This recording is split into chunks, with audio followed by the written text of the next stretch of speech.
Hi, my name's Paul Grogan. Welcome to the latest Gaming Rules monthly video log roundup of all of the games that I've been playing and everything else that I have been doing.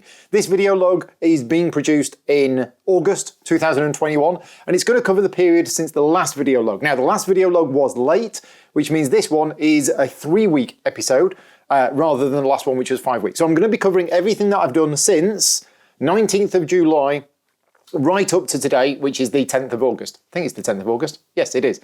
Not including what I'm doing tonight. So the odd thing is, I'm filming this video log on a Wednesday afternoon. I've actually got a game planned tonight. So by the time this video log goes live, it will already be out of date. Anyway, a huge thank you to all of my Patreon supporters that make these videos possible. Without the financial support of my Patreon campaign, I'm not able to produce these videos because they take many hours to prepare, film and edit and everything else. It's generally speaking, to give you an idea, it's probably about 6 to 7 hours work in total just to produce one of these video logs. I probably take longer creating these than other people, but that's just me. So anyway, let's start off first by all of the games that I've been playing. Now, the first one on the list is the 21st of July, and I did 2 solo playthroughs of Distilled.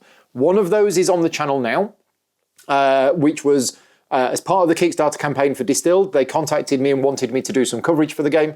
So in the previous monthly video log, I talked about playing the multiplayer game of Distilled. Well, on the 21st of July, I played the solo game of Distilled. So I actually played it twice. The first time was a practice run, which I live streamed to Patreon supporters. My patrons get access to certain behind-the-scenes videos, and that's one of them. So it was Paul learning how the solo game works and then playing through the solo game. And then I reset it back up, and then I did the live stream in the evening. Now, I've already talked about Distilled on the last monthly video log. The Kickstarter campaign has finished, and it was a sponsored video. So I can't really I can't really tell you what I think about the game because that video was sponsored. But if you're interested in seeing how the solo game works of Distilled, it is on the channel now. What I will tell you though, and I'll tell you, I tell you this because I said this at the end of the Distilled video, and this is the first topic of discussion. This is solo games. Now, I like solo games. Prior to lockdown, prior to the COVID pandemic, I'd started to get into solo games. So it's not that I'm not one of those people who, the pandemic has hit, suddenly I've become a solo gamer. Nothing wrong with that. But I was getting into solo gaming a little bit before that. And for me, there is 3 types of solo game. The first of all, there is the type like Underwater Cities, for example, where it is literally just you play the game pretty much as you would normally play a multiplayer game, count your score, and you're trying to get, I think it's 100 in Underwater Cities, but effectively it's a beat your own score game. There's nothing else to it other than that. Okay, second type is where you've got an automated AI opponent, be it a bot, an automa, or simulated other players, some of which can be simple, some of which can be fairly complex, but you're actually playing against an AI opponent and you're trying to beat them. And there is the third type of solo game where there isn't an AI opponent, but it isn't just about getting points. You've actually got a set of goals. And Distilled is that third type. Now, me, personally, I like the first type. I like just playing Underwater Cities solo because I get pretty much the same experience as when I'm playing with other players. I don't like the middle type. Personally, I respect the amount of effort that's gone into creating an automated other player, but for me, it just does my head in. But the gold type is also really good as well. That's probably my favorite type. Between that and the first one. Anyway, and Distilled is the third type. So in Distilled solo, you have a set of goals which come out, and basically you've got to try and achieve those goals. Otherwise, you can't win the game. So it isn't just play the game and try and beat your score. It's actually specific objectives that you need to achieve. So yeah, the solo game of Distilled is a good solo game. Right, moving on. The 23rd of July was another solo game, and this was Merv. Now, I've just told you that there's 3 types of solo games, and Merv is the middle type of solo game. Now, Merv is a game which I have gone on record and have said it's really good. It's a strong game. It's one of my favourite games of that year. However, at 3 and 4 player, I think it's brilliant. There is a 2-player version of Merv, which I know some people like, and it's okay. You kind of have to do a little bit of a 3rd player yourself, but that's fine. But the solo game of Merv is not something that I would choose to play again. And that isn't because it isn't good. The solo version of Merv is a very good solo game, and the Automa is not too complicated, but it is very clever in the way that the solo game works. However, for me, I find that level of overhead too much for me. So Merv Solo is not a game that I would choose to play solo. But as I say, that's not to say that it isn't a good solo mode, because I know a lot of people that love it, and that isn't to say that Merv isn't a good game. It's just not one that I can get my head around. It just, yeah, I've obviously got a problem when it comes to that. Anyway, next up, the 24th, and I've logged this as a play, is I played a solo game of Praga Kaput Regni, or Praga, on Yucata. It's on Yucata, it's in beta at the moment, and I've not played Praga for a long time, and I found that it was online, it was on that site. I couldn't really remember how to play, but I played a quick solo game of it and realised this is a game I like, and this is a game I want to play more of. So yeah, Yucata.de is the platform where you can play Praga Kaput Regni. It is on there, and as I say, I just played a solo game. I didn't do very well. I really didn't do very well, because I was making, as I say, I played it for the purposes of relearning the game. Anyway, more about that later. Next up, this is also on the 24th. These are probably in the wrong order, actually. But on the 24th, I also did a couple of playthroughs of Undaunted North Africa with a local friend, Paul, but we did it remotely. We used Tabletop Simulator to play it. There is some official mods for Undaunted North Africa on Tabletop Simulator. And the reason why I was playing it is because the week after, I was due to play 2 games of Undaunted North Africa, and I needed to relearn how to play it. So basically, me and Paul jumped onto Tabletop Simulator, and we played a couple of games of it, while both, I don't think Paul had played it before, but he'd read the rules and watched the video, whereas I was very, very rusty on it. So anyway, Undaunted North Africa, again, it's another game where Osprey Games sponsored me to create the official how to play video for, so I shouldn't really give you my impression of the game. But I do enjoy playing it. It is, personally, I think it's a war game, and I'm interested to know what you think. If you've played Undaunted, do you think it's a war game? For me, it is a war game, right? A war game to me does not have to be hex encounters and lots of units, right? The theme of the game is war. You are moving soldiers around. You are shooting at each other. Sure, it's got deck building in it. It has some Euro elements to it, but it is very much roll to resolve. And whilst I enjoy a lot of the mechanisms of the game, and I like the presentation of the game, and I like the varied scenarios, and it plays in about 45 minutes to 60 minutes, ultimately, it is roll to resolve. And that is just one of those games. And I'll talk about this a bit more after I've talked about the other 2 games. I'll come back to it in a bit. Right, next up. Also on the 24th, I played a game of War Chest. Again, online, but a friend of mine, Scott, who has played Too Many Bones with me before on the channel, and probably some other things as well. But it was late at night. I didn't really want to go to bed. I fancied playing something. Scott was available, and he had not played War Chest, so I taught him how to play War Chest. By the same designers as Undaunted, and Undaunted Normandy and Undaunted North Africa. Trevor Benjamin and David Thompson. War Chest, I think, is fantastic. I enjoy War Chest. It's kind of bag building chess, and I've got the physical game, and I've played it a whole bunch. And I've run a little mini tournament, a previous Handycon for it. Yeah, I really like War Chest. I think it's a very, very good game. Very clever game, very tactical, and I really like it. And it is available online. You can play it. I think it's on Yucata. So yeah, War Chest, another game that I want to play loads of because it's just really, really good. Next up, on the 25th. And I say it's on the 25th. It's actually the game finished on the 25th because this was another game that I played using an online website. This time Watage, which is a French website, and I played Brussels 1893. And we played it. It took about a week to play, and we were doing like a couple of turns a day or something like that. And the game finished on the 25th. Now that's the day that I recorded it, because for those of you who don't know, I record my digital plays of board games on Board Game Geek as a played game if the digital representation is exactly the same. So for Gloomhaven Digital, I do not record my plays of Gloomhaven Digital because it's not an exact copy of the physical game, whereas War Chest was, Undaunted was, Praga was, and Brussels 1893 was. Now, the reason why I played it is I had previously played Brussels 1893 on the channel. Nick and Gemma came round one night. It's one of their favourite games. We played it, and unfortunately got quite a few of the rules wrong. So because of that, I'd found out what rules we got wrong during that playthrough, and I wanted to play it again with the correct rules. And the online implementation has the correct rules. Now, this was not a sponsored video in any way, so I can tell you that Brussels 1893 is a cracking game. It's got a very high reputation. A lot of people I know that have played it have said it's a brilliant game, so I was expecting to like it going in, and I did like it.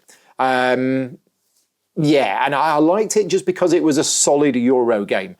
Not going to say it's overly thematic, even though it kind of is a bit, but the mechanisms in the game and the way that it all works, a couple of the bits felt a little bit, oh, yeah, let's throw this bit in, let's throw this, oh, and let's throw this bit in, but it kind of all fits together.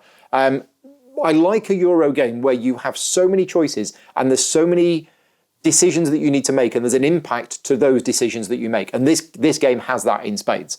Really, really good. Where did that phrase come from? It has it in spades. Right, next up, the 26th of July, and then the 27th of July, and then later on as well. So I'll talk about this a bit more later on. But on the 26th of July, I did a solo playthrough, and this was privately streamed to my Patreon supporters. This isn't on the channel, of me learning how to play Lock and Load Tactical Digital. Now, Lock and Load Tactical is a hex and counter war game with a 190-page rulebook, okay? We're talking very, very complex hex and counter war game.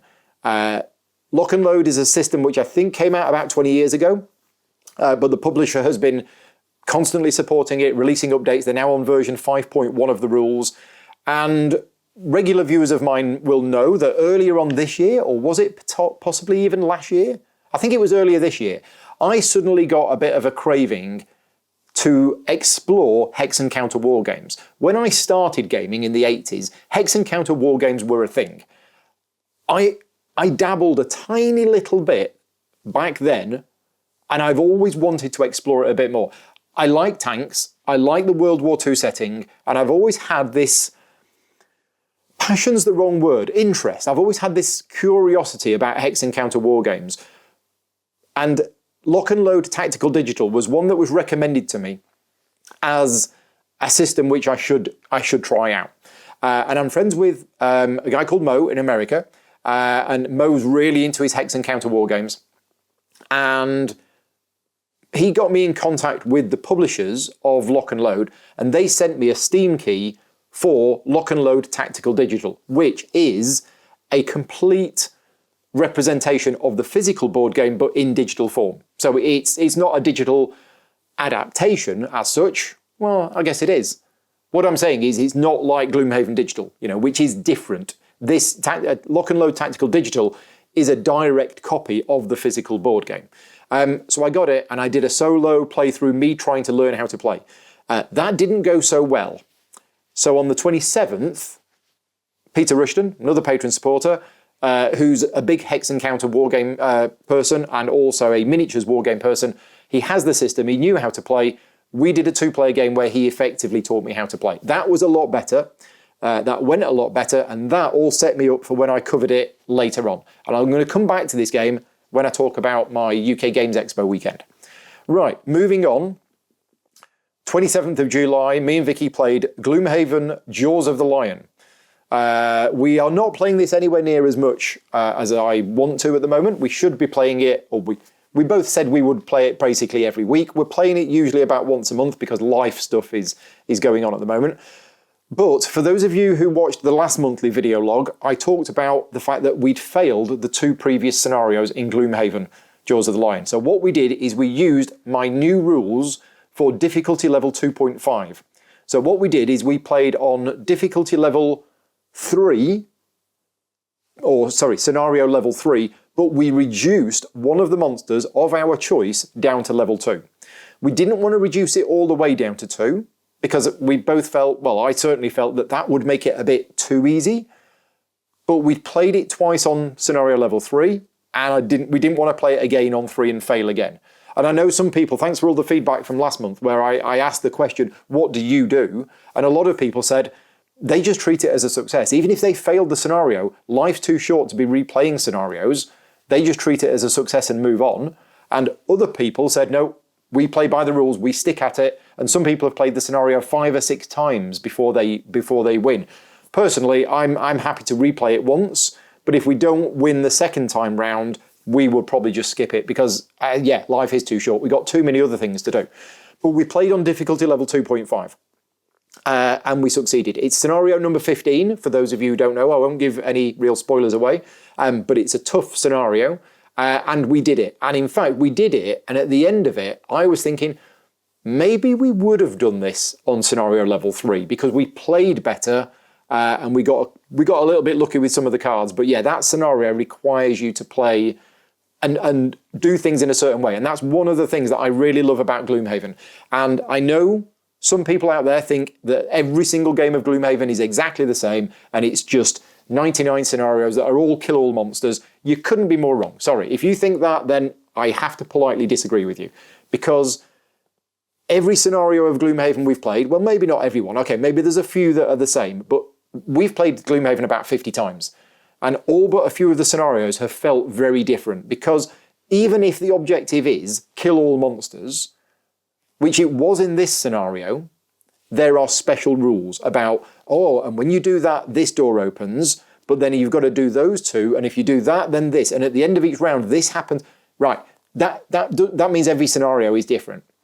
Different monsters, different special rules, and that scenario definitely felt very different, and we had to approach it a different way. So anyway, we didn't play Gloomhaven last night, unfortunately, but yes, we will pick this up hopefully soon. We are nearing the end of the Jaws of the Lion campaign, and I'm not sure what we're going to do after that. Possibly switch to Tainted Grail. Anyway, next up, on the 28th, Marvel Champions. Now, I've had about a year off of Marvel Champions, possibly even longer, for various reasons.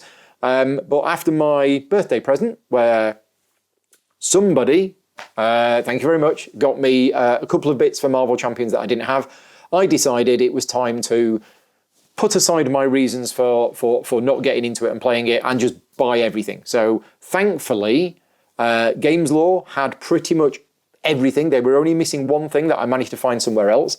And I now have a complete collection of Marvel Champions.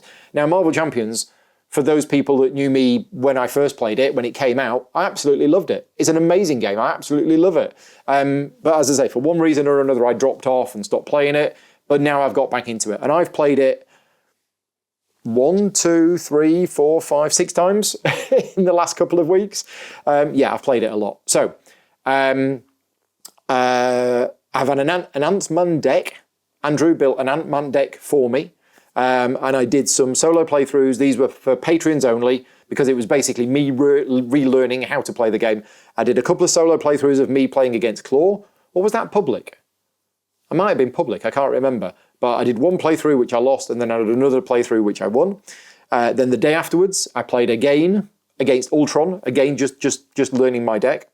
And then on the 30th of July was the start of a online gaming convention called UK Games Expo Can't. So UKGE Can't, because basically I was supposed to go to UK Games Expo, and I wasn't able to go this year. So I decided to have 3 games where I was playing games online. However, Rick did come over on the Friday night, and we started the Red Skull campaign. So the Red Skull campaign for Marvel Champions is a series of 5 scenarios. You play them in order. We played scenario 1 versus Crossbones, and we won. We then played scenario 2 versus Absorbing Man, and we lost. It was then late and Rick had to go home. That's where we've paused the campaign, but we'll be continuing next week. So yeah, absolutely love Marvel Champions. I think it's a fantastic game. I absolutely understand some of the criticisms about the game in that it just ends up being a maths puzzle. You know, the monster, the bad guy, the villain's got 12 health left. Oh, well, I can do this to do 8 damage, and if you tap that card, you can deal him 1, and then if we do that, we do 3. Sure. Okay, it ends up being adding up numbers to deal the amount of damage that you need to do. But that's how deterministic combat works. In every game where you have that, and you don't have like a random element or dice or cards or whatever, then it ends up being that. And, you know, I understand some people might not like that, but for me, Marvel Champions is an amazing game. I'm a huge Marvel fan anyway. Love the films, love the graphic novels, comics, whatever you want to call them. And I find the game extremely thematic. And for me, and I've said this many times before, but I'll say it again, Playing a game of Marvel Champions makes me feel like I'm in a film, in a Marvel film. I don't like wear the costume or anything like that, but the way that a scenario plays out, by the way that the heroes switch forms and all of the cool things they do, just really good. Really, really like it. So anyway, that's Marvel Champions. Glad to be playing it again. Also, on that Friday, I played a game of Underwater Cities using Yukata with Graham and Stevie. Now, Underwater Cities is a great game. I really, really enjoy Underwater Cities, but it is one of those games that I kind of have played a bit and then went off from it and played it again and went off from it. Playing it again on this website, Yukata. Now, there are lots and lots of games on Yukata. Some of them have really good interfaces and some of them have not so good interfaces. If you are the person that created the interface on Yukata for Underwater Cities, thank you. It is one of the best, if not the best, interfaces for an online game that I've ever played. It is so well done. And it makes playing the game an absolute dream because it's fully automated. It does everything for you and it's just really, really well done. So yeah, thank you to the publisher for giving them permission to put it on there. Thank you for the person who put it on there. Underwater Cities, brilliant game. Now, I went with the farm strategy. I have heard one of the downsides of the game is that the farm strategy is overpowered. You know, some people will disagree with that. I have heard that. I've never actually tried it myself, but I decided in this game that I was going to try it, and I did win the game. I'm not going to say it was overpowered. It felt quite strong. But this is my question to you. If you're watching this video log and you have played Underwater Cities, do you think that the farm strategy is too powerful? And if you do, let me know. And if you don't, let me know why. Because I'm curious as to whether it is or not. I certainly thought I played that game quite well, and there were certainly some end-game scoring cards, but there was definitely a move in that game, and Stevie's, if he's watching this, will probably be going, in the... There was a fight for turn order position, and it was really, really critical, and I managed to play a card that got me 2 spaces up on the initiative track, or whatever it's called, the Federation track. And that meant that I went first, which means I was able to buy the special card, which means Stevie didn't buy the special card. The points, we worked them out that if it had been the other way around, it would have been extremely close. We'd have all been within a few points of each other. But I did get lucky with this one card that actually moved me twice up the Federation track, which allowed me to, seize the initiative and go first on a really crucial part of the game. Anyway, Underwater Cities is fantastic. Next up, on the Saturday, again, this is me at home while everybody else is at UK Games Expo, I played a solo game of Star Wars Outer Rim. Now, Star Wars Outer Rim, I think is a brilliant game. I absolutely love Star Wars Outer Rim, and many of you will be thinking why, because it is quite random, but it's just so enjoyable to play, okay? Now, I played a solo game of it and I lost, but I don't care, because every moment of playing that game was enjoyable. And surely the point of playing games is to enjoy yourself. From the moment I started playing the game, right, I've got a bounty. I need to go and find this guy. Let's start flying around the galaxy. Oh, I've got some cargo. Where does that need to go? That needs to go here. Oh, I've got this. Oh, there's something else there.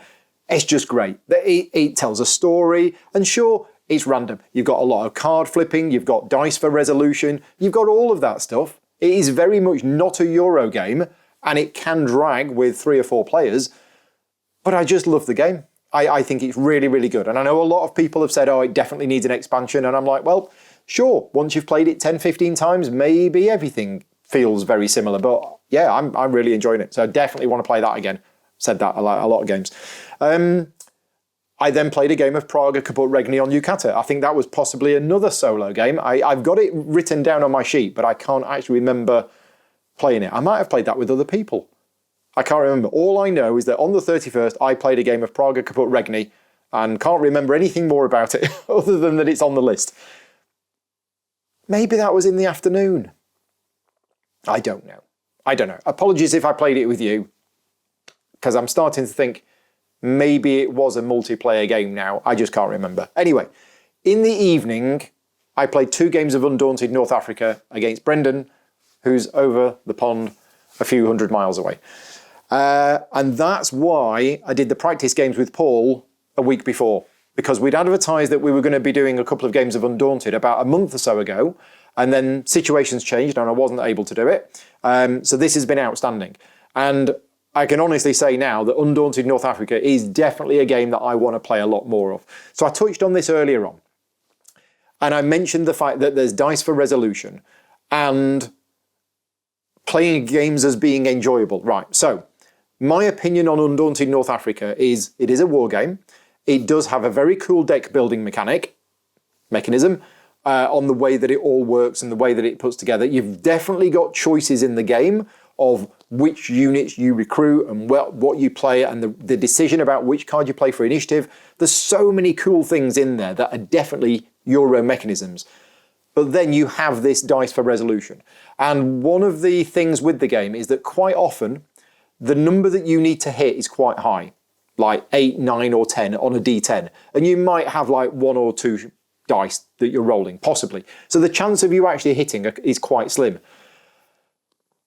But when you do hit, it can have a big effect on the game. So all of the games that I've played of this have been enjoyable. I've played 4 games of it in the last couple of weeks.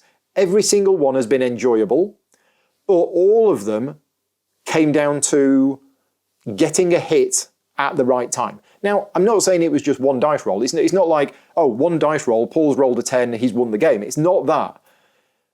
But when you do hit, sometimes it can have quite a big effect on the game. And again, that's down to, it's a combination of tactical choices. It wasn't just, I rolled high and therefore I've won the game. It was setting everything up, manipulating the situation to get into the situation. And one of the things that you can do in the game, certain units have the ability to suppress. Now, if you suppress, you roll more dice, so you've got more chance of hitting, but you don't actually wound them, but you do suppress them. And certainly 2 of those games were won because either me or my opponent suppressed a unit at just the right time. So I had this scout and I had this engineer, and they were hiding behind a rock. And the engineer's job was to go over there and blow the plane up. But you can't move an engineer into an area unless it's been scouted first. And I think Brendan had he'd suppressed my scout and flipped it over. Now, when you've got a counter that's flipped over, you have to play a card from your hand to reflip that counter over instead of the counter getting a turn. And I had plans. I'd got it all set up already. And I was going to play the scout. The scout was going to move to the plane to scout the plane. Then the engineer was going to move to the plane and blow it up and everything else. And Brendan neutralised my scout at just the right time. And then I played the scout card, but because I hadn't recruited any more scouts, I'm getting into too much detail here. Great game. Really, really enjoyed it. Want to play more of it. As I say, it's a cross between a Euro game and dice for resolution, but it all fits together really well. Let us know if you've played Undaunted, and let us know if you've played Normandy or North Africa. One thing I will say about Undaunted is later this year they are going to be releasing Undaunted Reinforcements, which is an expansion pack for both games, and it includes a solo mode. We will see what type of solo mode it is. I have no idea how you do a solo mode for effectively a tactical war game where people are making decisions, but I'm definitely going to try it when it arrives. Finally, on the Sunday, on the Saturday night after Undaunted, I didn't want to go to bed. Rick had got home from UK Games Expo, so we did a quick game of Star Wars, the card game on Tabletop Simulator, which me and Rick have been wanting to do for about a year. And I figured, well, Rick's only had 3 hours sleep and he's just driven all the way to Birmingham and back. What better time? So it was way too late at night, but really enjoyed it. I have played Star Wars the card game in physical form once when it came out and really enjoyed it. And I've been wanting to try again with it. So yeah, we did that. Anyway, on the Sunday, Lock and Load Tactical Digital. So I'd mentioned this earlier on and I'm coming back to it now because all of the previous plays, they were all done basically because I was about to do this video on the Sunday. And I'd announced that I was doing the video. I'd told the publisher. And then when I looked into it, I was like, okay, now I didn't know anything about this game. All I know is that Mo had recommended it to me. I looked into it a little bit. It seems to be highly rated. It's a hex and counter war game. Let's go for it. And it was only the week before when suddenly I felt myself drowning and went, I don't know whether I'm going to be able to do this because my situation is that I'm covering a lot of games on the channel. My brain is only a certain size. I have all of these games in my head at any one time that I have to learn well enough to be able to do a playthrough of. I'm also working on the rulebooks for 4 heavy games right now. And all of that, and I'm working on all of them every day. And my brain just can't take it all. So when I saw this Hex Encounter Wargame, and then I realised this has a 192-page rulebook, oh dear. Now, to be fair, you don't need to read all 192 pages, because this is a Hex Encounter Wargame with hundreds and hundreds of rules for covering every situation in so many different things. And the scenario we were playing was an introductory scenario with no tanks and very simple rules. So I didn't need to read the entire rulebook, but this game was quite complex. And I was concerned that I don't have the brain capacity to be able to learn this game well enough to be able to do the playthrough. But the playthrough was advertised, and although I had a bit of a panic the night before and the morning, it went really well. If you are interested, go and check it out. It's on the channel now. Just search my channel for Lock and Load Tactical Digital. As I say, I'm not going to lie to you. This is a big, heavy, complex game if you want to get into it. It is an old school Hex Encounter Wargame, but it's been updated. The rules are as streamlined as they can be. There's a lot of rules that are very, very realistic. And the reason why I pursued with it, because I'll be honest with you, after I'd done that playthrough the week before, I was at the point of writing to the publisher and saying, look, you sent me these keys for this game, and I said I would do some coverage for you. I'm really sorry, but this game is just way beyond me. This game is way too much for me. I can't do it. It's too much. And I will give you the money in exchange for the keys that you've already, because you can't give them back once you've redeemed them. That's where I was. And I didn't do that, and I'm glad I didn't. Because even if I don't play this game again, I am glad that I played it. And there are certain parts of that game that have stuck in my mind. And thank you very much to Peter for giving up your time and not just teaching me how to play the game, but also walking me through it and being my opponent on the day. All I can say is that if you're looking for a nice, quick, simple Hex Encounter Wargame, this is not it.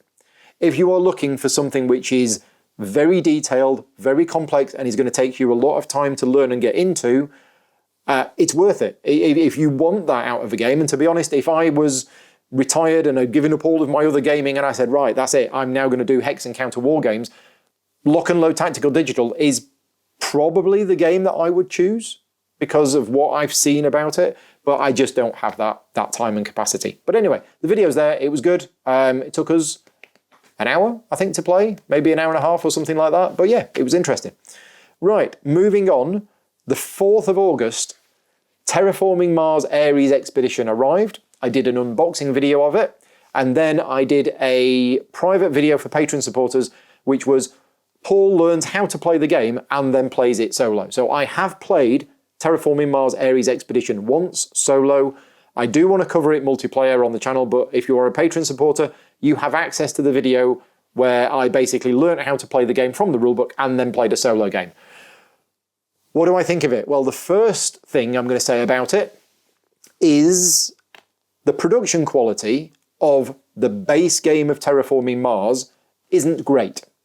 I hope the publisher doesn't mind me saying that, because it isn't. Okay, I personally don't like the graphic design and the style of the cards. I feel that they're a bit dated and I don't like clip art pictures. The rulebook wasn't good. The production quality of the game wasn't good. Terraforming Mars Ares Expedition, forget all of that. It's great. It's really good. Everything about it, production quality of the game, all of the components, all of the cards, the graphic design of the cards looks clean, modern, it's all there. Okay? Now, what do I think of the game itself? I'm a fan of Terraforming Mars. When I started reading the fact that a lot of people said that Ares Expedition has replaced Terraforming Mars for them, I'm like, wow, it must be good.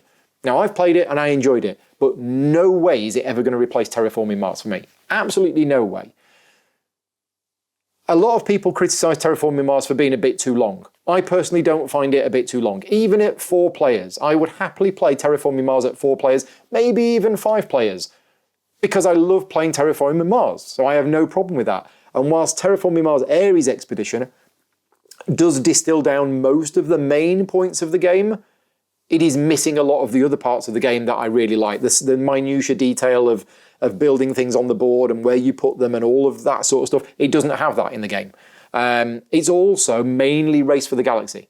Okay, be honest with you, it is Race for the Galaxy merged with Terraforming Mars, or with a Terraforming Mars theme. If you don't like the Race for the Galaxy mechanisms, you're probably not going to like this game, because that's pretty much what it is.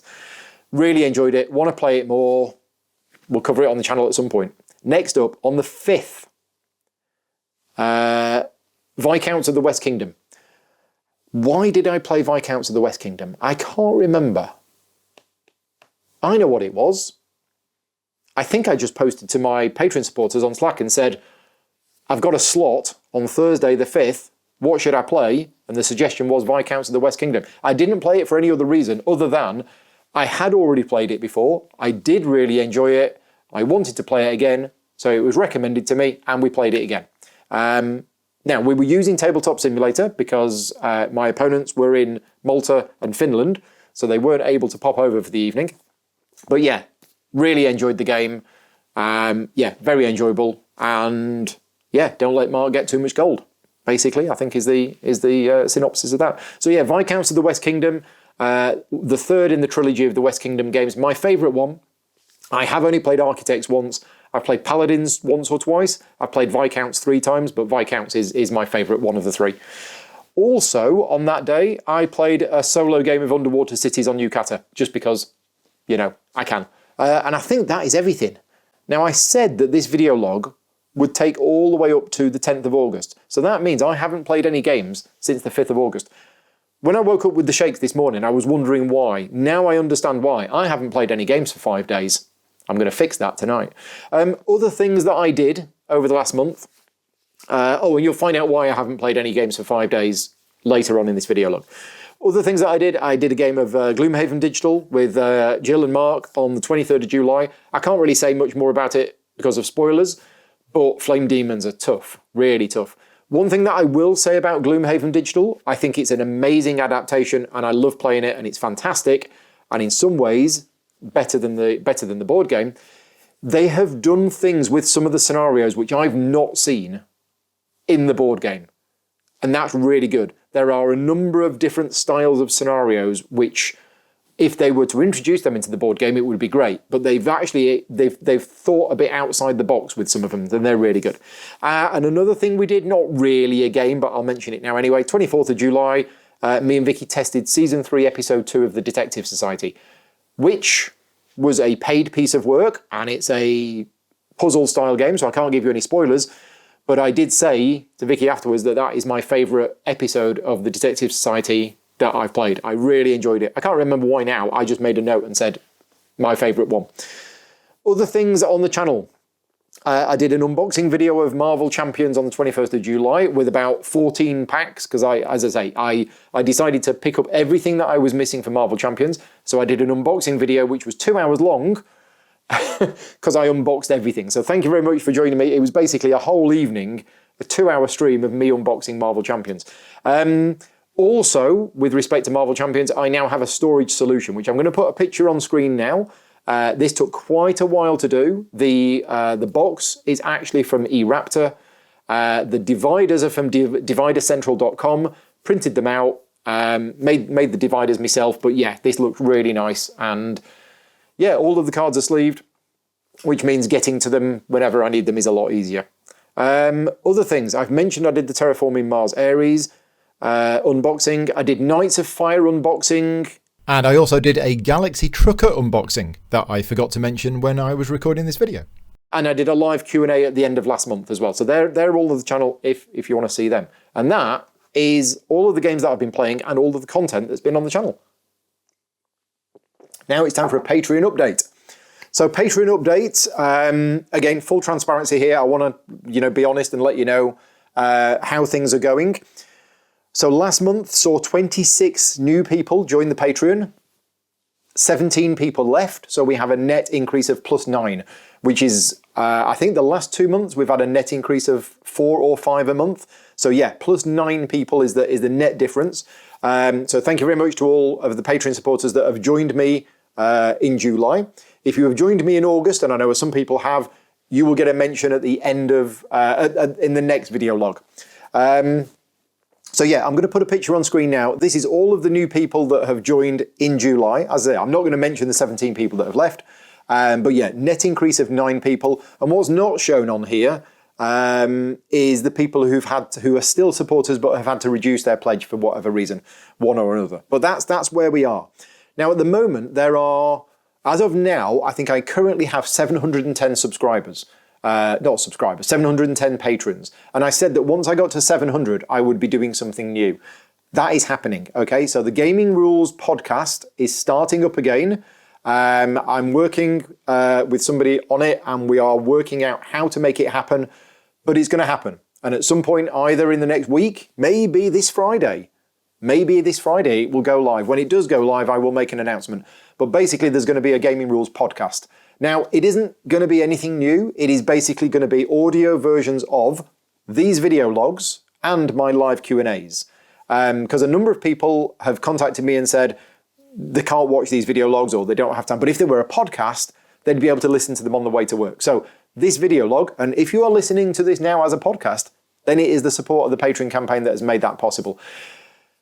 Yeah, so that's happening. That's a thing. And I'm hoping that the Patreon doesn't dip below 700.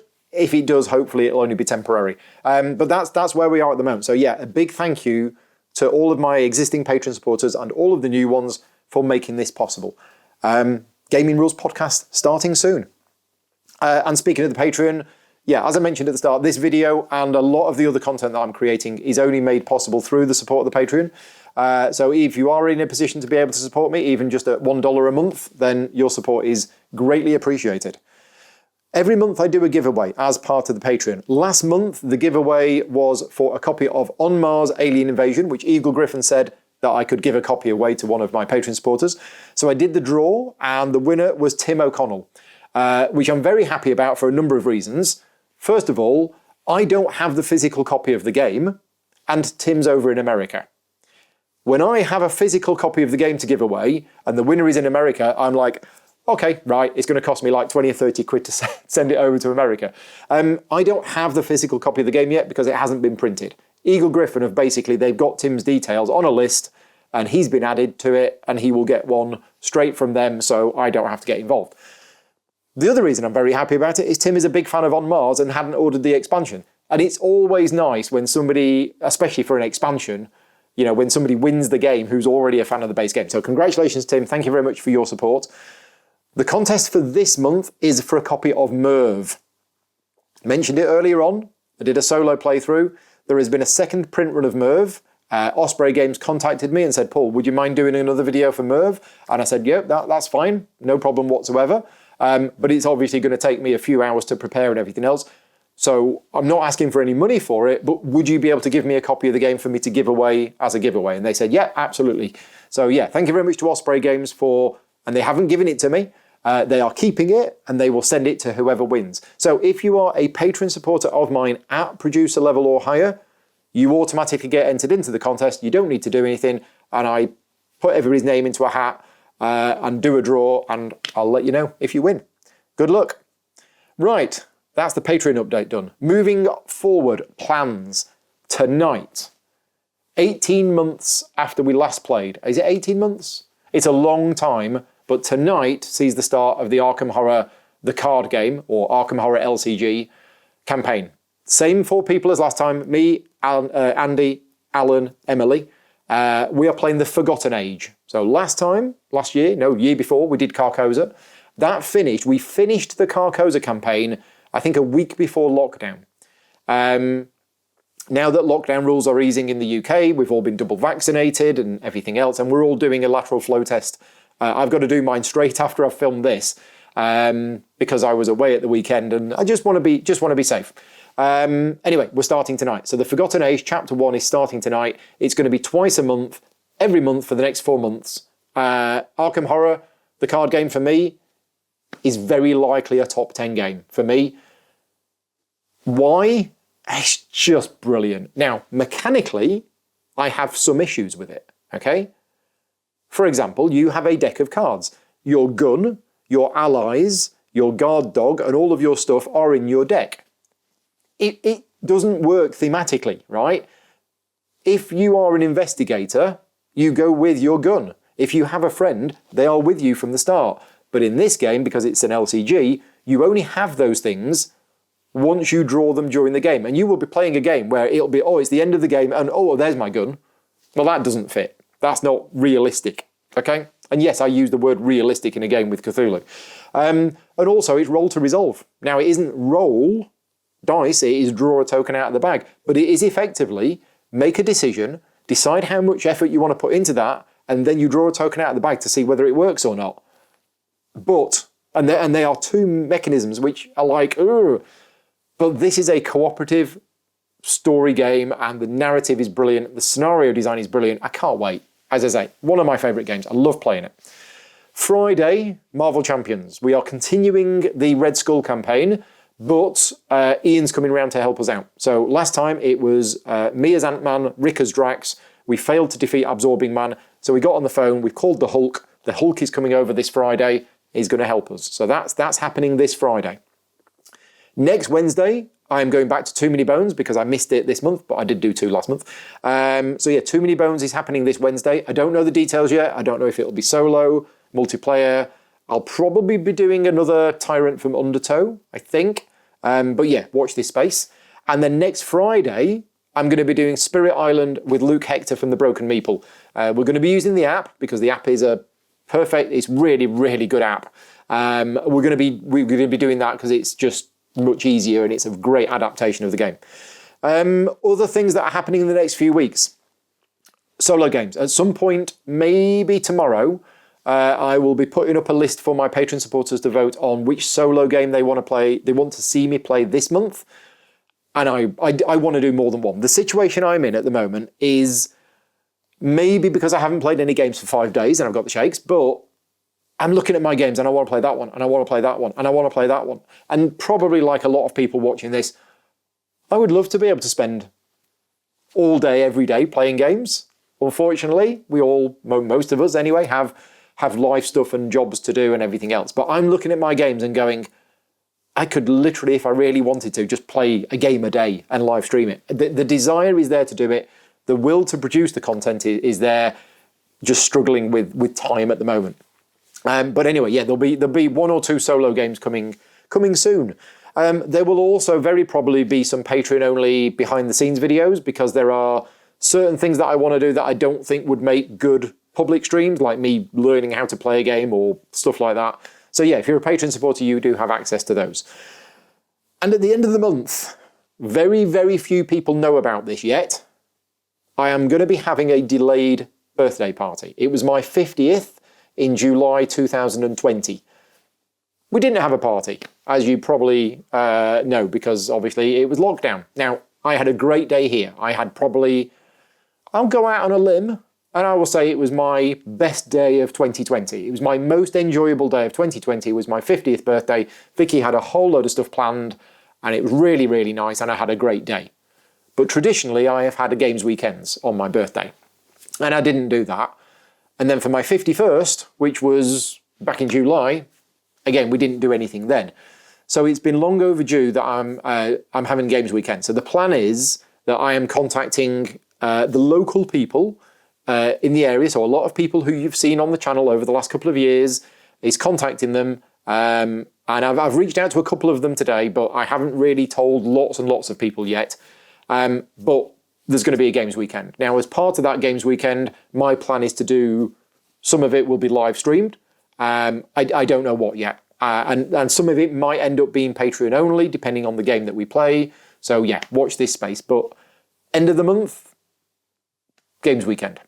So just to finish off the vlog for this month, just a bit of personal news.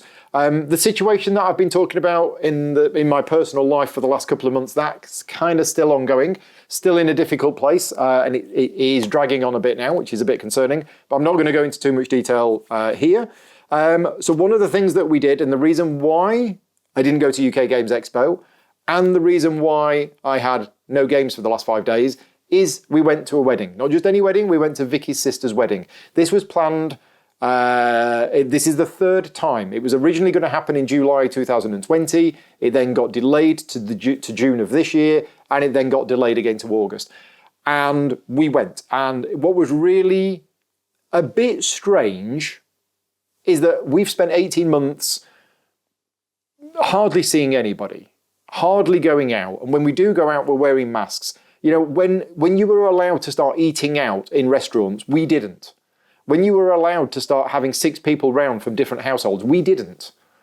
We're not scared or terrified or anything like that. We just erred on the side of caution a little bit. And then all of a sudden, we're at this event where there's over 100 people, nobody's wearing masks, we're all shaking hands, hugging, touching, not touching in that way.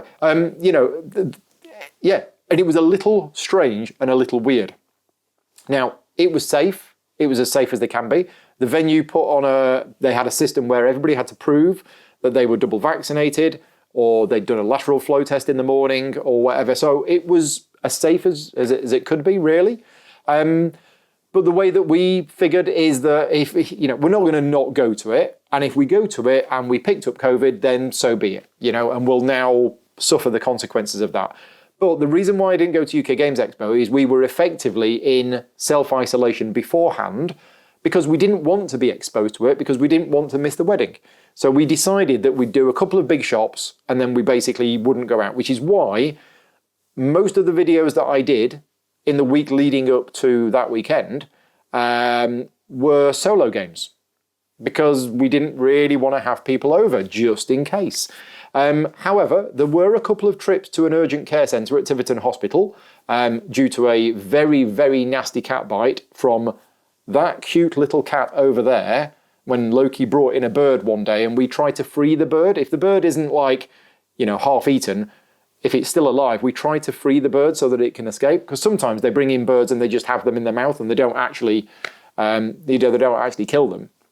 And unfortunately, Vicky was trying to get the bird out of Loki's mouth and chomp. Now, he didn't do it deliberately, and he has no idea that he's done it. But that was a trip to an urgent care centre for antibiotics, a dressing, and then we went back a few days later because it looked a bit dodgy, but it was okay. It was okay. Vicky's finger's still not returned to normal, but no signs of any infection or anything like that. So anyway, that was the wedding. A little bit unusual, as I say, to go from where we have been to that.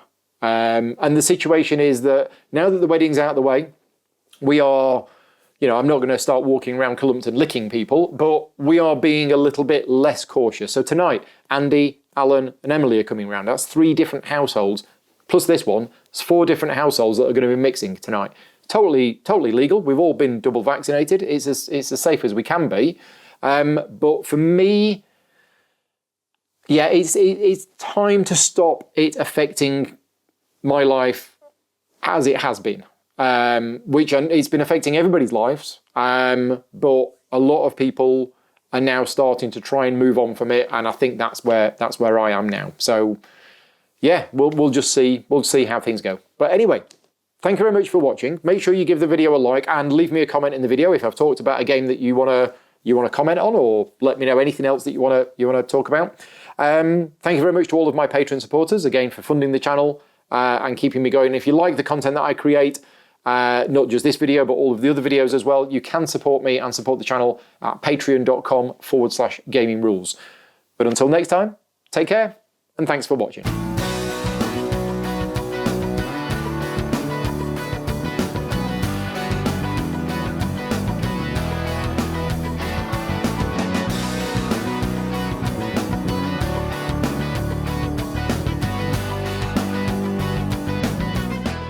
Gaming Rules is proudly sponsored by Game Toppers, upgrading your gaming experience. Visit GameToppersLLC.com.